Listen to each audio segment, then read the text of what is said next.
This is Cedric. Welcome to the Zach Nichols podcast. Today we're going to be talking about my love life, lack thereof, a whole bunch of challenge things, some memories, and the future. Or, you know, hopefully I don't die tomorrow. So see you there.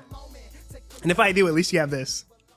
Welcome back to the Zach Nichols podcast. We're here today with the big fettuccine. No round of applause, but more importantly, Cedric Hodges, all the way from Idaho. And he was just actually sharing his age with me. And you know what, buddy? If condoms weren't around back then, you could be my son. Damn. That's how old I am. Yeah. 20. If condoms weren't an invention, Cedric could be my son. That's today's lesson. Safe sex. Practice safe sex. Yeah, because you don't want to be my age with a son his age. I mean, you know. Actually, it'd be kind of cool. Yeah, playing the same league, kind of. Yeah, you know what I mean? Be out of diapers. We could have done a challenge season together. That's what I'm saying. A father-son challenge, like in real life, would be pretty crazy. Yeah, but then he'd have daddy problems because I would have been on the challenge while he was growing up. And he would have abandoned me. Yeah. Yeah, no, left like my real dad. Yeah, I would have said I'm gonna go and get milk, and you never seen me again. Exactly. You'd have been on the challenge. I was a 15-year-old dad. Yeah, babe, I'm gonna go get milk. Actually, I wouldn't even be able to drive to get milk. My mom's gonna take me to get some milk. It's hilarious. You'd be telling everybody in middle school, like, no, that's my dad. And be like, fuck out of here. You know what I'm saying? Still in high school. Like. That's hilarious. Yeah, well, 15. I was a freshman in high school. 2002. That's the birth year. 2002. Yeah.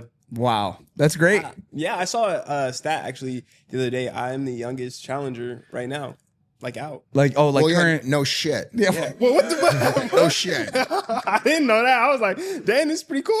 Yeah, listen, he's new to the whole challenge culture. So did you watch any of the challenge before coming on it? Before coming on it, yeah, but before. No, I didn't live in a retirement home. Only because when they were like, hey, would this be something you're interested in? And I was like, let me watch. And yeah, but you weren't intimidated by what you saw. You weren't worried about it. I was for you, bro. I'm gonna be honest with you. Because I watched, we watched not together, of course, but we did watch. We didn't watch we watched some Big Brother. They're laying on the couch. Yeah. Separate couches, same house. We watched Big Brother, and I mean, once you got bounced because of Tucker, who's got the most slappable face in the history of reality TV, I was like, this guy's gonna suck at the challenge. Yeah. 2 episodes in, everyone's like, dude, this guy's the shit, and I'm like, well, I'm wrong. So I underestimated you for sure. Thank you. Yeah. Had I known you're from Idaho, though, I would have actually changed my tone. Really, bro? People from that area of the country are resourceful. Let's just say that.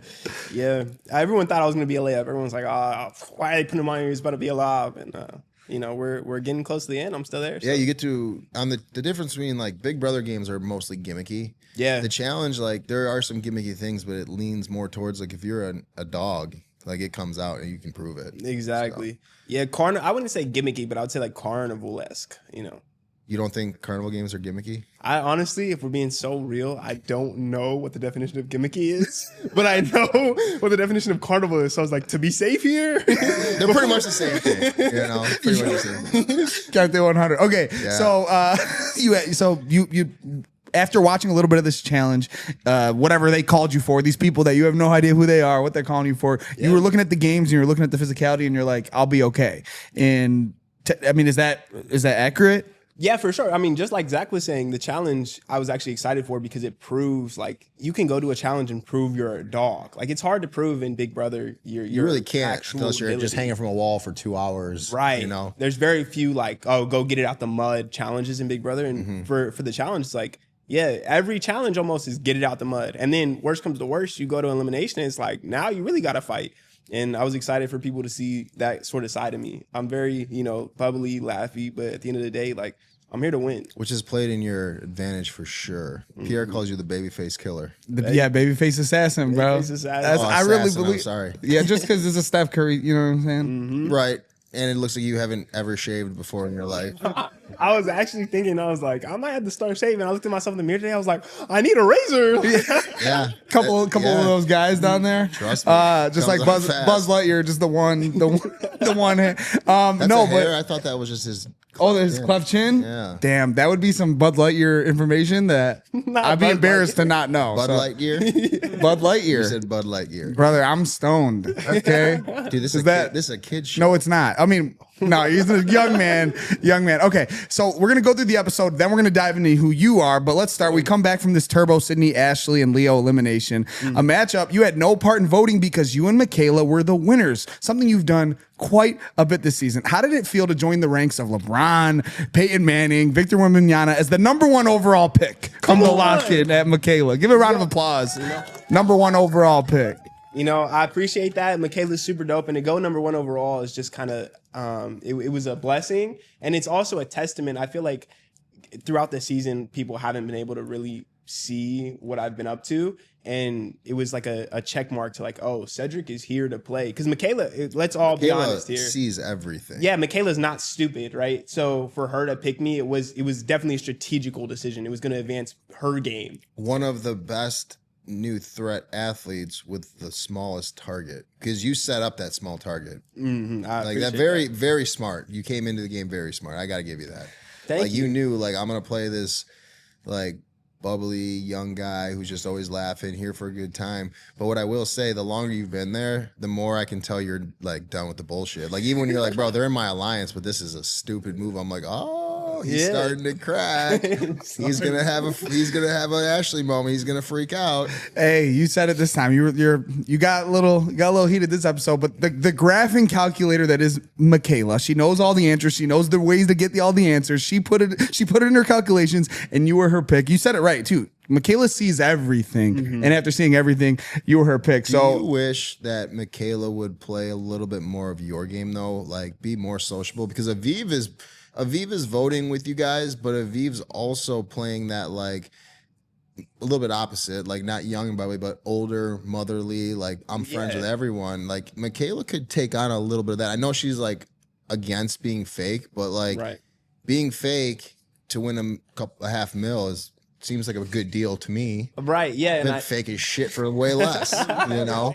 I think for Michaela, it'd be really hard, especially because she's established herself as kind of this upfront character. So the switch, I think, would have a negative effect on her. I think that Michaela and I's partnership was so like coherent because we're both strategical and we both know, but we're very opposites, right? Like it's the same coin, two sides. She's very in your face, like, yo, I don't like you, get out of here, like you're going in. But it all makes sense. Like it's all logical. It's not of a place of like, I hate you as a person, like I'm gonna put you in because I hate you as a person. It's like it's to advance her game. But she's very upfront. For me, it's like sometimes things are best unsaid. You know what I mean? Well, she was rubbing off on you this episode when you were just watching Aviv and you were like, man, I can't deal with this shit. But it's like, maybe you guys should be doing that shit because they're going to go for you guys before they go for Aviv is the point I'm making. You think so?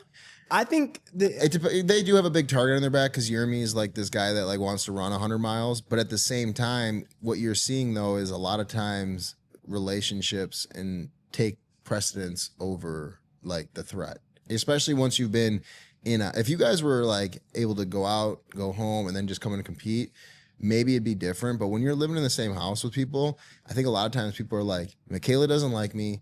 She told me that. I want to get rid of her. Yeah. So I'm like, sometimes I wonder if maybe she's too rough around the edges, and like she backs it up. Like she's a beast. Don't get me wrong, but like sometimes it's like I was a lot like that when I was younger, and then towards when I got to my later challenges, I was like, I'm just be nice to everyone. You know what I'm saying? Like, who cares? Like, I can go home and talk all my shit. Right. But I'm going to just make sure everyone thinks I love them. Right. Yeah, exactly. And I think Except for Turbo. You don't like Turbo? No. There's some Turbo beef. We're going to get into some Turbo talk in a second. But sorry, go ahead. You're good. I think the challenge, or like when you do reality competition games, I imagine everybody is, have you ever played the games where like you spec your things and it gives you like a little diamond, you know? Like you're like, oh, I put 2 in charisma, and like it goes up to charisma. I imagine it's hard for people to kind of diversify equally. So Michaela's lack, right, is her social aspect of the game if she doesn't like you. But she took the social points and put them in physicality and strategy, so she doesn't need that kind of social aspect. Sure. It would definitely benefit her. That's what I'm saying. It would definitely benefit her. And do you wish that she would play that a little bit more as her partner, or are you kind of just like... That concludes the free preview of the Zach Nichols podcast. So go to Patreon and subscribe to see the rest of the shit that we talk. Go do it now.